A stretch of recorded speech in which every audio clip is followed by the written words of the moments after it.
In this tutorial, I'll show you how to make PDF file of a gallery photo using Google Drive.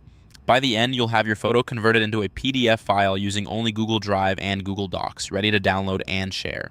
First, upload the photo to Google Drive. In Google Drive, click New in the top left corner, then choose File Upload. In the file picker, navigate to your gallery photo, select it, and confirm. Watch the upload indicator. Once it finishes, you'll see the photo appear in your drive.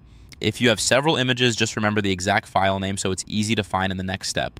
Next, open Google Docs. Have a blank document ready on screen so you can place the image inside it.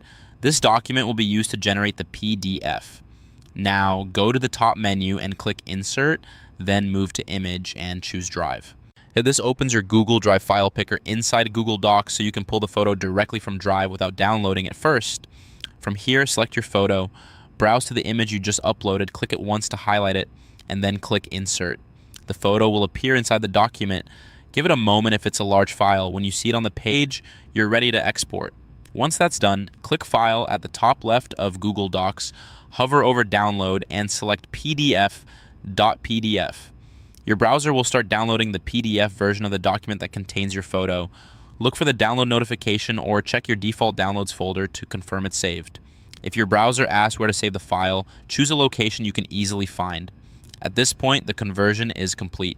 You uploaded the image to Google Drive, opened Google Docs, inserted the image from Drive, and downloaded the document as a PDF. Open the downloaded PDF to confirm that the photo displays correctly. If you need to share it, you can now attach the PDF to an email or upload it wherever it's required. Your photo has been successfully converted into a PDF using Google Drive and Google Docs, and it's ready to use. For more step-by-step tutorials like this, subscribe and check out the other guides available on the channel.